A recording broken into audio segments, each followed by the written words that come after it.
Nako guys, mukhang nalungkot si Kalinga Prab at nadismaya siya sa part 79 ng Jumcar kahapon dahil right after ng premiere, meron agad na nag-screenshot. And actually, wala pang 24 hours, meron na rin agad nagre-reels.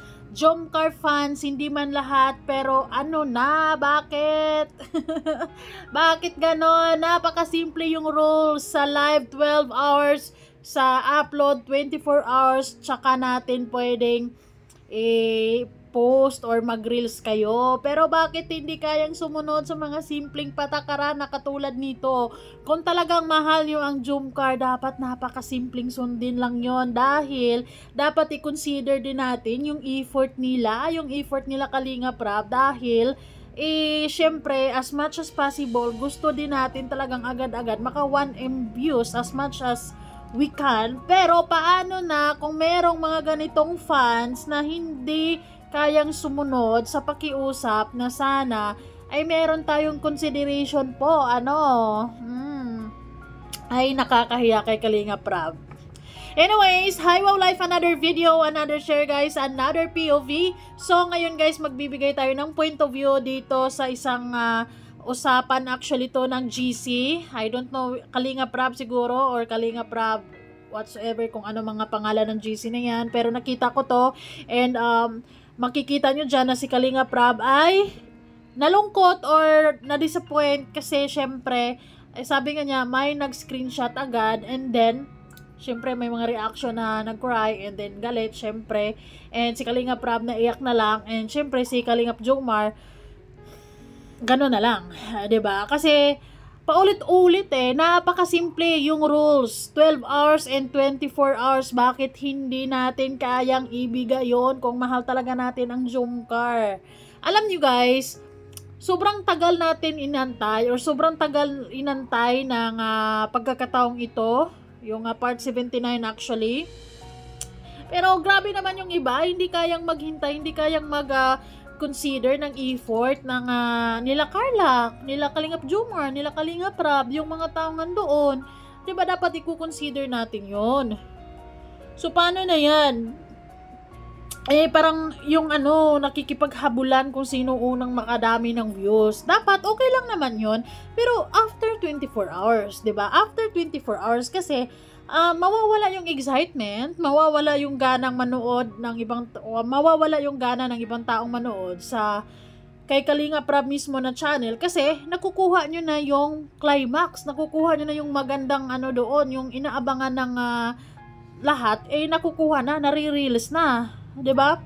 So, kahit naman na sinong nasa lugar ni Kalinga Prab, malulungkot talaga. And yes, guys, nako, dapat hindi na natin 'to pinag-uusapan, dapat alam na natin. Dapat hindi na yan dapat hindi nga dapat na yan kailangan i-explain dapat i-consider na yan, dapat common sense na yan, dapat consideration ba. Like for example, kung ikaw si Kalinga Prab, kung ikaw yung may-ari ng video, tapos right after na in-upload mo kukuhanin, anong mararamdaman mo, 'di ba? Masama. Kung like for example, kung hindi ka man content creator, may pera ka dyan, like 100 or kung kahit magkano, kung babawasan ng walang paalam, 'di ba? Masama yung loob mo. So ganon lang din ang nararamdaman ni Kalinga Prab sa tuwing merong mga hindi sumusunod ng rules, 'di ba? 12 hours pwede na kapag live. After pag-upload, after 24 hours pa pwede. Napakasimple kung intindihin mo, napakabilis lang ng oras. Napakabilis lang, pero sa nakikita ko din, wala pang 24 hours, nakikita ko na sa iba't ibang social media accounts, 'di ba? Marami na mga nag-upload, and ito nalungkot lang siguro talaga si Kalinga Prab dahil itong Jomcar, yung GOM-CER, hindi ata ako naka-follow diyan. Or naka-follow na ba ako? Basta right after nung premiere guys, ang dami ng mga nag-i-screenshot like ganyan. Hindi lang isa, hindi lang dalawa as in marami talaga. Grabe naman yan. Grabe. Nalulungkot din ako. Ako nga nalulungkot nga ako for Kalinga Prab kasi syempre, gusto natin na mabigay sa kanya yung karapat-dapat na para sa kanya dahil sila yung nag-effort, 'di ba? Dahil kahit sino man or kahit sino man yung iba nga kahit naman na si ang tutusin yung iba nga si Kalinga Prab talaga ang may-ari ng video, tapos lalagyan niyo pa ng ano diyan, lalagyan pa nila ng logo ko sa pangalan nila, hindi naman sila ang tunay na may-ari, si Kalinga Prab, 'di ba? Pero at least after 24 hours 'di ba? Pakiusap nga lang ay napakasimple. Dapat nga merong kaakibat na aksyon na gawin sila diyan kasi mamimihasa yung mga taong hindi kayang maghintay or ano na nga sila sadyang kukuha na lang bigla 'di ba? Kukuhanin na lang basta-basta yung clip, tapos post, tapos kikita sila, walang effort, nagaantay lang ganon. Tapos hindi pa kayang consider or hindi pa kayang umintindi ng right after 24 hours man lang, kasi syempre dapat kumita muna yung may-ari ng video or magka-views muna yung may-ari ng video, tsaka ikaw, 'di ba? Kasi nanakawin mo nga lang so dapat maghintay ka naman. Ay nako, pero actually this is really common problem ng mga content creators ngayon. Kasi walang walang kaakibat na aksyon dito yung mostly sa mga reklamong ganito sa mga content creators, ang daming nagrereklamo dahil right after ng upload nila, agad-agad may mga dami yung mga ibang accounts din nag-upload din. So hati-hati sa views, samantalang hindi sila nag-edit, hindi sila yung nag-isip, wala, basta kuha na lang. Ganon lang. Pero syempre dito sa Kalingap, kay Kalinga Prab, kung mahal natin ang Jomcar, mas gusto nating tuloy-tuloy pa yung episode nila, may mapapanood pa tayo continuously, dapat i-consider naman natin yung 12 hours or 24 hours tsaka natin i-upload. Kasi syempre kailangan din ni Kalinga Prab yung views, kasi syempre sila yung naghirap. So ganon sana, pwede lang siguro picture isa, dalawa, okay lang. Pero pag sobrang dami na yung uploads na picture, parang halos lahat na lang ng eksena doon ay in-screenshot na rin. Tapos may mga reels na rin na nakukuha, hindi lang basta mahahaba pa, meron pang mga 3 minutes or 2 minutes, doon pa talaga sa talagang inaabangan, 'di ba? So ang sakit sa masakit sa pakiramdam para kay Kalinga Prab, kay Carla, kay Kalingap Jomar, na sa simpleng pakiusap nila ay hindi kayang sumunod. 'Di ba? Ay naku naman, naku. And syempre sana sa mga nagpa-follow sa mga ganyang pages, kung sa tingin nyo wala pa sa tamang oras, wag nang tangkilikin. Nag-like pa, nag-heart pa, nagre-react pa, pero wala man sa tamang oras yan. Nalulungkot si Kalinga Prab kasi kaka-upload nga lang, 'di ba? May nag-screenshot po agad, may agad kumuha ng reel. So hindi naman po 'yun fair. Sana sa lahat ng mga fan pages natin diyan, Papa Edsy, Jomcar, Danjoy, merong control kayo, guys. Or meron ng mga black mga diyan. Basta pag wala pang 24 hours, wag na mo nang aprobahan.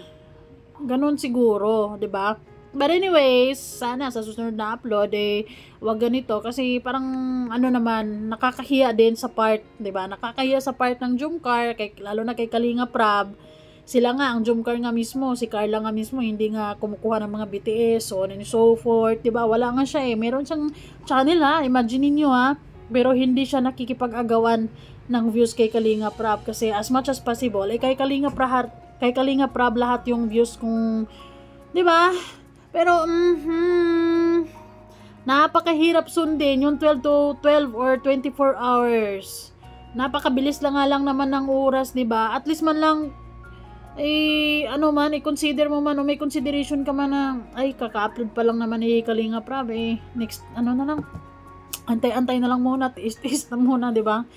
Ganon lang 'yun. Tapos so after ng 24 hours, kayo na bahala mag-edit para or to promote din sa channel ni Kalinga Prab, 'di ba? Iwan ko kung ano magiging solusyon diyan. Sasakit na lang talaga ang ulo mo diyan, kasi ang titigas ng ulo ng iba. Hindi kayang sumunod sa mga simpleng patakaran katulad ng maghintay ng 12 or 24 hours. Napakabilis ng oras kung tutuusin, pero talagang nakikipagkupitin siya pa sa tunay na may-ari ng video. Kaming mga reactors, bago naman papakialaman yung videos ni Kalinga Prab, kung live 12 and kung upload 24 hours. Kasi obligado din kaming kumilos. Like, i-react nyo dyan or ganito, ganyan. Kasi syempre, nagbibigay din kami monthly.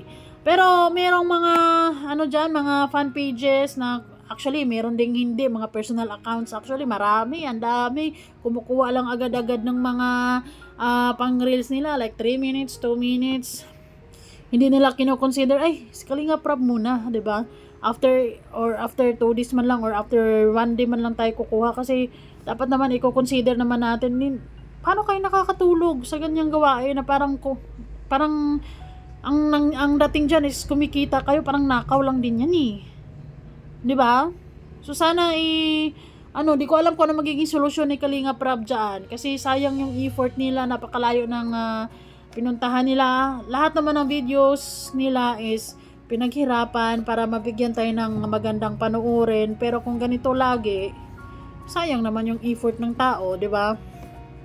Masasayang yung effort ng tao dahil imbis na maka 500k, imbis na maka 1 million, hindi na lang kasi nahati-hati na, ando na sa ibang reels. Alam na yung mga taong gusto pa sanang manood, hindi na lang manood kasi nag-aabang na lang sa mga reels, nag-aabang na lang din sa mga kung ano mga kaganapan, 'di ba? So unfair po for Kalinga Prab. So hopefully sa mga Jomcar fans diyan, syempre dapat support tayo sa Kalingap, kay Kalinga Prab mismo, kay Kuya Val, or lalo na syempre si Kalinga Prab yung nag-upload. Dapat yung full support natin, yung 100% support natin kay Kalinga Prab muna. 'Di ba? Wag na munang magunahan mag-upload. After 24 hours, sige, bahala kayo diyan mag-edit, 'di ba? Pero at least i-promote nyo din yung channel ni Kalinga Prab, or basta after 24 hours, yun lang yung hiningi ng tao eh. Yung ibang mga hindi nga talaga nila pinapakialaman yan dahil i-report ka talaga nila. Sana nga merong kaakibat na action yan, 'di ba? Kasi parang pagnanakaw lang din yan eh. And sa mga nag-uunahan na makapanguha ng reels, kumalma. Dapat i-consider natin yung effort nila, tsaka natin kuhanin yung videos kasi syempre nag-effort sila eh, 'di ba? Sobrang layo yung tinrabaho, yung nila, nag-i-edit pa, basta ang dami. Tapos ikaw kuha ka lang ng kuha diyan, hindi mo pa kayang sundin yung 12 or 24 hours. Napaka naman, 'di ba? Nakakaloka naman. So hindi magiging proud si Carla sa inyo diyan, or si Papa Joms hindi magiging proud na yung ibang mga Jomcar fans ang tigas ng ulo, hindi kayang sumunod. So yun, si Kalinga Prab nalungkot. But anyways, congratulations pa din sa kay Kalinga Prab kasi sa part 79 ay nakita ko kanina ay magpa 500k na yun eh. So as of